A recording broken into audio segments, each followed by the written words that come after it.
Hello, and welcome to the Wild Side of Weight Loss podcast. I am your host, Leah Davidson, an online nutrition and fitness coach, and this podcast is for women who are struggling with weight gain, low energy, and hormonal changes, so you can create sustainable weight loss and confidently reconnect to your passion, your purpose, and the people that you love.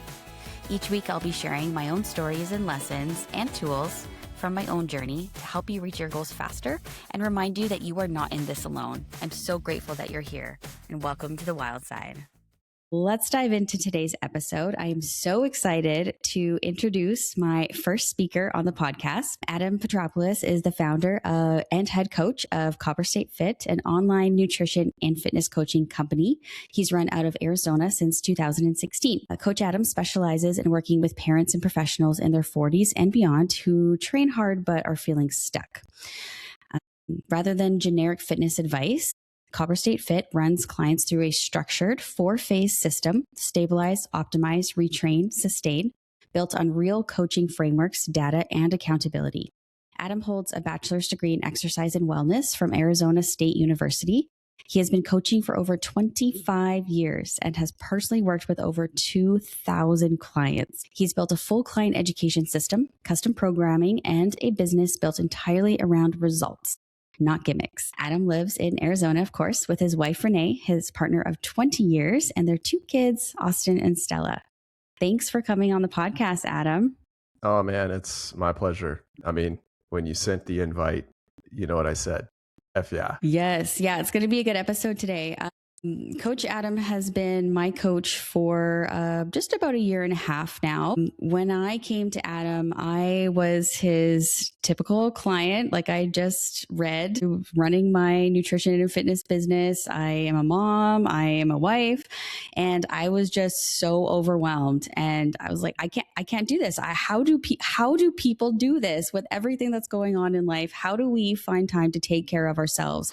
And so at that point, I was like, okay, I need some help. And I met Adam through a networking group, and he was happy to take me on. So I'm excited we're going to talk about the 3 ways. Actually, Adam, why don't you talk to us about what you call this 3-phase education that you're going to give us today? Yeah. So I think, as you said, in working with as many people as I've worked with, I kind of have a front row seat to like what works, what doesn't, what are some common factors between people and their situations, and oftentimes come up with frameworks that work for most. I won't say all, but what we'll talk about today is what I call or refer to as the self-sabotage trio. It's essentially the 3 common things that we see in the clients that we work with and your audience may resonate with, and why things slow down, or why results stall, or why they can't see results in the first place. Yeah. And I think that's what so many of, my listeners and your listeners, and you have a podcast as well, but really feeling that struggle. And so, yeah, I'm excited to have the experience of you working with 2,000 clients. This is going to be a foolproof framework. So I'm so excited for Adam to share that with you guys. So Adam, can we just dive straight into what is the first part of the trio? Yeah. So obviously walking through this, we're basing this all on a few assumptions. Those assumptions are, and how we coach our clients is, number one, our clients are tracking their food.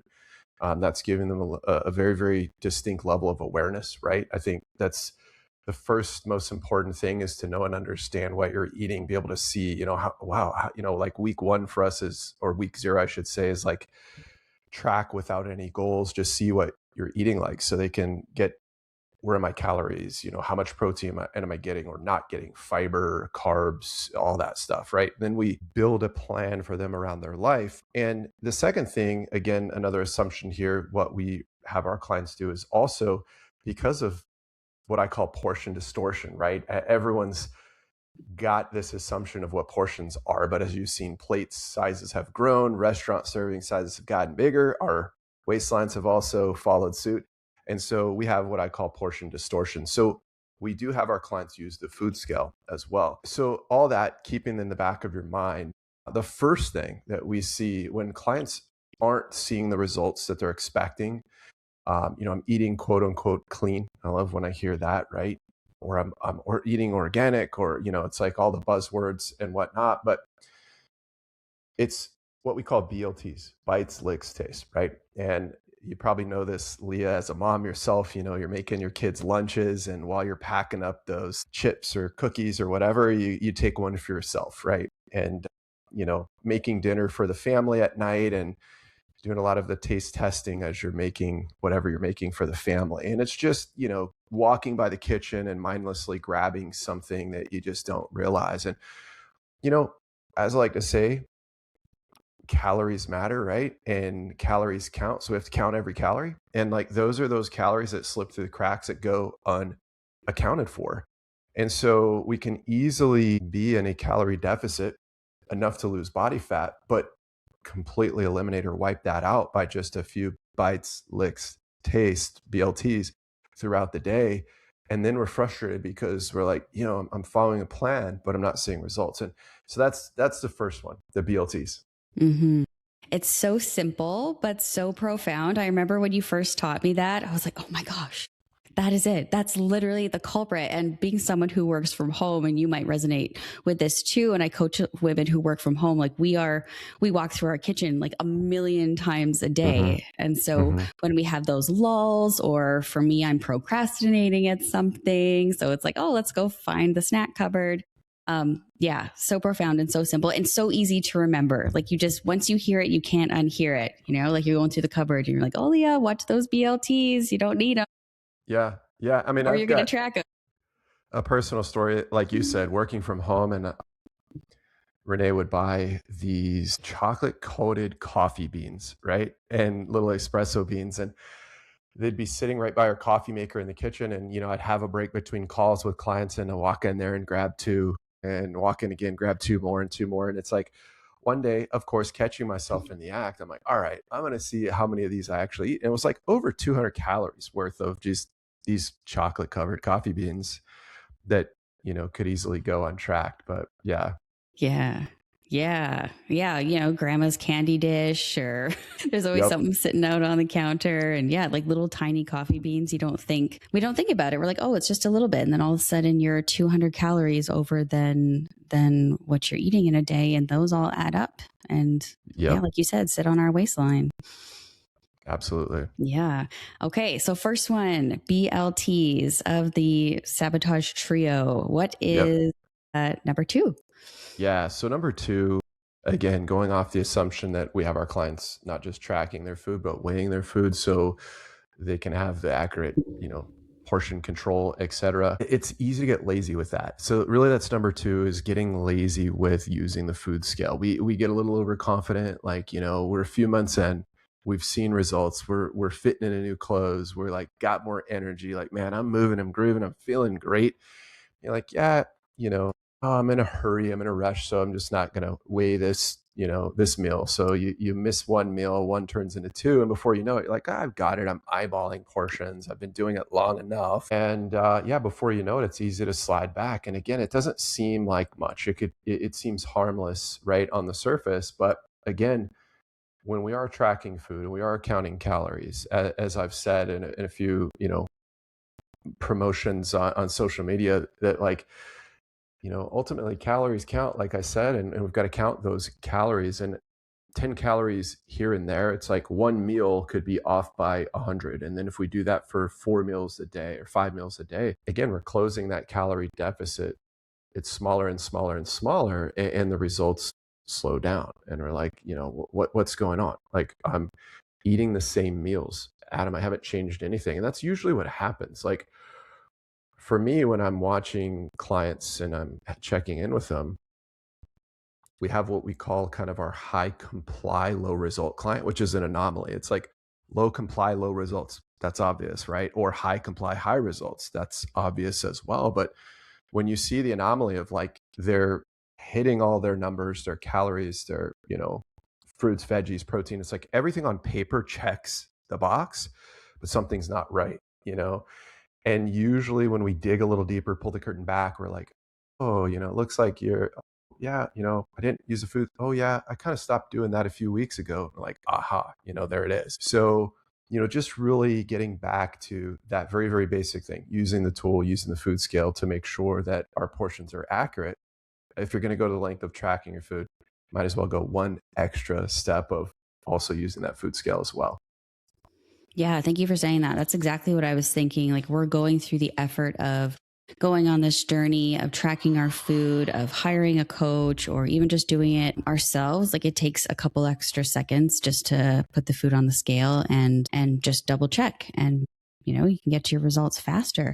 So what about, do you find this more common with people who eat out of the home more often during the day, like, because it can be harder, like if we're not taking our food scale through the drive-through, maybe Yep. some of us Yep. are, but for those people who are on the go a lot, do you find that that happens a lot with those types of people? Yeah. And I would say this, I always tell my clients, like, listen, I'm not going to be that coach that I'm not the weirdo that's going to take my food scale to the restaurant or, out to a friend's house if I get invited over. There are those cases where it's okay to estimate, that looks like about a cup of rice or, like 2 cups of broccoli or whatever. That being said, for those clients that do eat out more often or are on the road more often without that tool, without their food scale, it just becomes that much more important that they do use it when they are at home, because it's okay to, if it's like, hey, it's one meal a day every day. What I usually would recommend then is make it the same. Try and eat the same stuff at the same place so that we eliminate those variables. If it's like every day I go out to lunch, okay, cool. We'll go out to lunch the same place and have the same meal, and that way it's very, very, small variable that we can play with if necessary. But yeah, it becomes more important for those folks to do it when they do have the control and they can do it at home. Okay, so yeah, just being on top of it when all the times you have that are in control, so that when you are out and about doing your thing, then you don't have to stress about it and be worrying about it and all that food noise and that battle inside your head, because you know that when you're at home, you are following the plan and checking all your boxes. Yeah, absolutely. And Mhm. it's not, I always say this too, it's like not a forever thing. Honestly, it's kind of until you get to your goal thing. It's okay to learn. In fact, the fourth phase of our program is learning how to maintain without the training wheels of, tracking and weighing food, at least for those that don't want to do that, which is probably the majority. But if you're still, you know, trying to reach your health and fitness goals, like, now's not the time. Mhm.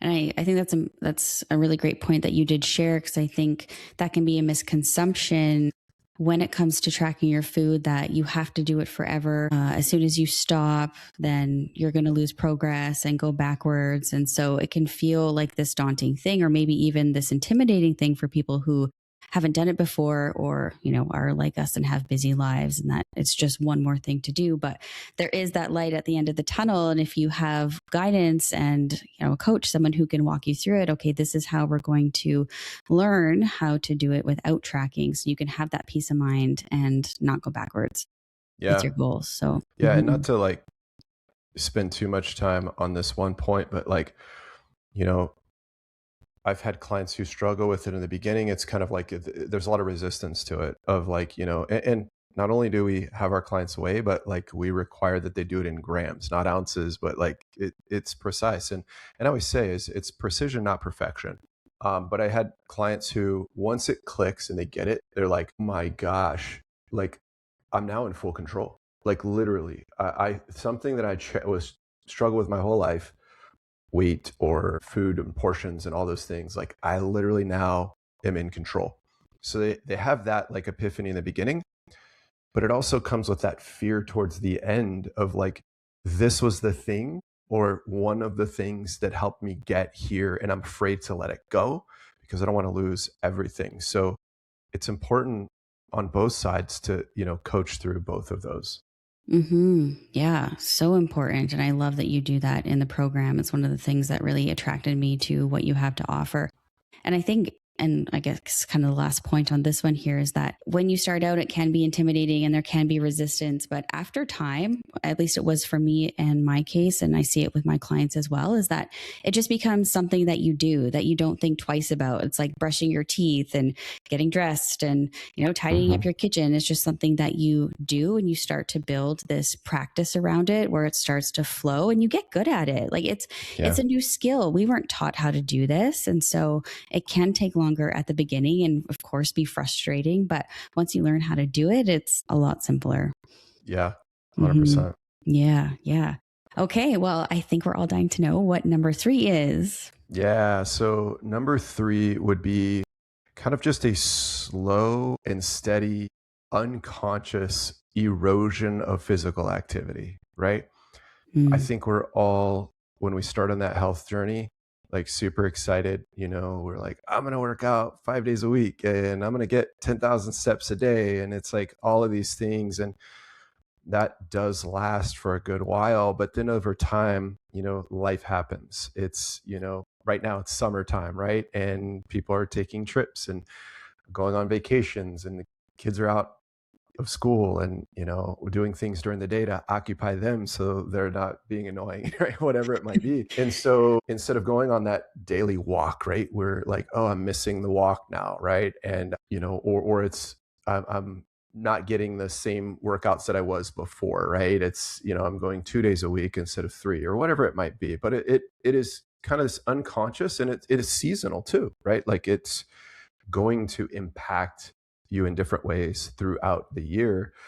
And I think it's important to, address that there's not like a one size fits all. It's like you've got to get 10,000 steps or you've got to get this. It's like setting up a reasonable amount that is sustainable through that certain season. And honestly, even adjust the nutrition side to kind of like support that, right? So with that being said, yeah, it's that slow erosion of extra. Do you see that with your clients, Leah? Like just over time or seasonal?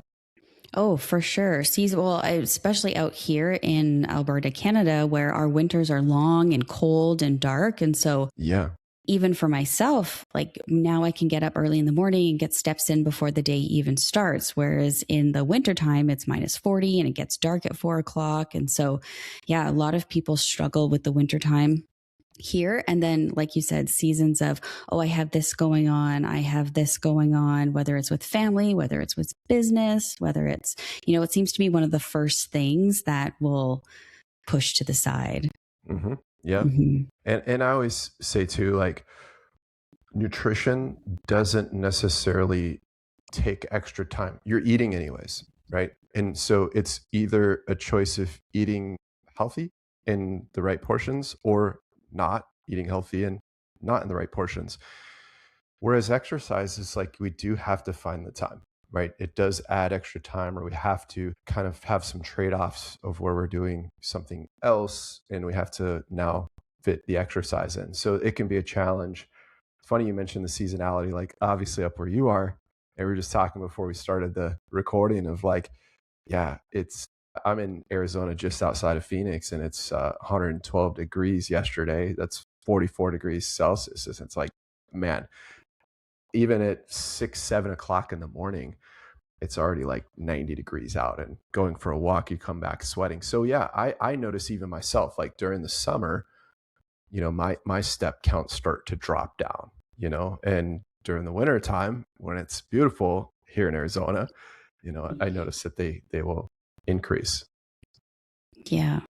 And so what are some of the things that you like, ways that you problem solve with your clients, for the busy professionals, working kids, when they are in those seasons of struggling to fit it in rather than, just quitting altogether? How do you help them manage consistent exercise? Yeah, I think it's important is also like I was kind of saying is make the adjustments to something that is actually sustainable. Everyone hears I need to get 10,000 steps a day. I mean, that's not necessarily the case. We want to make sure that we're getting enough where we're not, sedentary, but like there might be seasons where it's like, hey, I can't get 10, but can you get 8? So I think that's the first step, is like putting our heads together, client and coach. And I always say, like, don't think you have to tell me what I want to hear. Like, don't be afraid as a client to say, hey, Lee, I can't do 10,000 steps right now, but I could probably get 7, right? Because that's going to give you as a coach the ability to adjust the rest of the plan, whether it be nutrition or everything else, or even adjust the expectations of the outcomes, right? Like, like a quote I like to say is lower your expectations, raise your standards. It's like, well, the standard being like, what's, the consistency of hitting my steps. Expectation might be that I'm not going to hit as many steps, right? But I'm still going to hit a certain step goal. So I think that's step number 1, pun intended, is find out like, all right, let's be realistic about what you can sustain. I think there's psychology in that as well, because let's put it this way. The old psychology of like, if you tell yourself, all right, I'm sick and tired of being sick and tired, and I'm going to go to the gym 5 days a week, right? You go from 0 to 5, and you do that in week 1, and you're like, I did great. I did, 5 days at the gym. But the next week something happens, you've got a, meeting at school, you got to pick up the kids, and you go 3 days. And then psychologically you're like, oh man, I failed. I was supposed to go 5. I only did 3. I'm terrible. And you go back to that, like, well, might as well not do it because I can't do what I said I was going to do. When in fact, 3 is still better than the 0 you were doing, right? And so again, I think setting realistic expectations, again, raise the standards, say, hey, I'm going to do this and commit to that, but lower the expectations of what those might be. And that's really what it is. It's collaborative effort between client and coach of finding out what that can be. And it could also be things too. Like I know, some of the clients that I work with that work from home have like their treadmill desks or their, walking treadmills that they can use at home. Some clients have some equipment that, a set of dumbbells or something. It's like, it doesn't take much. You can eliminate the drive to and from the gym, and we can just, do some dumbbell exercises at home. And it can only be 2 days a week. That's kind of like, hey, we're in the season of maintenance right now, of maintaining these habits and goals, and we'll pick it back up. So that's really where we'll start, is like, what's realistic? What can we sustain?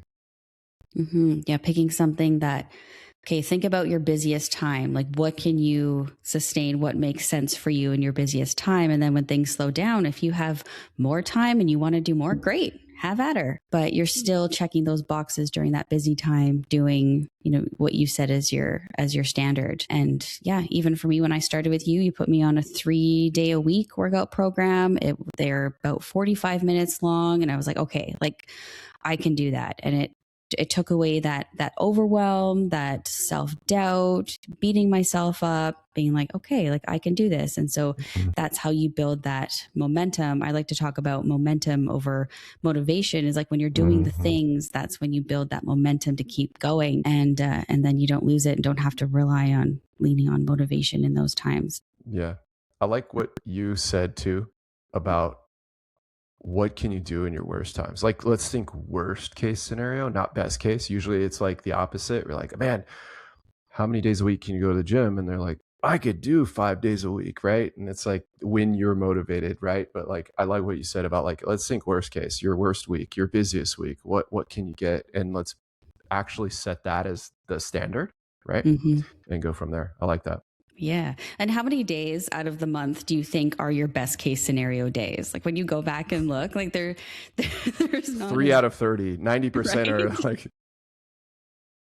Yeah, I think people can agree with that. So yeah, I like that too. And then one of the last things that you can just talk about for a quick moment, something that really helped me, the not going 2 days, the 2 days in a row rule that you have. Can you explain that to the listeners? Yeah. So I didn't come up with this. Actually, I borrowed it from James Clear in the book Atomic Habits, which, by the way, for those that are listening, if you've never read that book, probably one of the best books you can read on habit formation, lifestyle change, behavior modification, etc. Amazing book. Anyways, he says in the book, the mentality or the motto of never miss twice. And with that, and I've adopted that with my clients. It's like, a lot of times they have that bad meal and like, oh, I've screwed up the whole day, right? And then they're like, just, all right, it's time to order pizza and take out, and like just from one meal. Or, I've screwed up the whole day and okay, all right, diet starts Monday. And it's like this constant cycle. And so when it comes to food, it's like you're literally only ever one meal from getting back on track, right? Like if you have, you go out to lunch with some friends, eat a little bit more than you should. It's like you don't have to wait till tomorrow at dinner time, at supper time, like get back on track with that meal, right? Same thing with exercise. It's like, man, I missed a day, or a day where you can't get your steps, right? You miss it. But just don't miss twice, because once you do that, it's kind of creating a trend. And you mentioned it, momentum, and it's like momentum going the wrong direction, and just as momentum is what creates motivation, not the other way around. When you're building the habit and you're stacking them and you've got multiple days in a row and you're getting excited and more motivated, works in the opposite. When you miss a day and then two and then three, that motivation you have slowly erodes over time. So yeah, it's never miss twice. Yeah, I love that. After 2 days, it becomes a trend. That was like a word that really resonated with me when you said that. And then I love what you said about you're one meal away from getting back on track. Just one meal. Yeah. Yeah, I love that. And one workout, same thing goes for both. So yeah, that's great.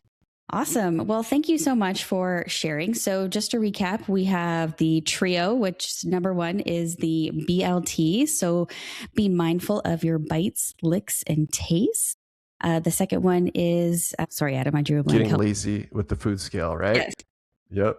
Yes, eyeballing your portions. Yeah, that can easily go downhill. And then the last one is progressively just losing that consistency with your exercise. So two very simple things, very profound. I really appreciate you taking the time to share that with us. If people want to find you or learn more about you, Adam, where can they find you? Yeah, so main channels for me are Instagram and podcasts on Spotify. Instagram handle is at Copper State Fit, and same with the podcast. So if you just, search on whatever platform you listen to your podcasts on, Copper State Fit, and you'll find me on those. Okay, perfect. I will also add those links onto the show notes as well for anyone who wants to find out what you got going on in your world.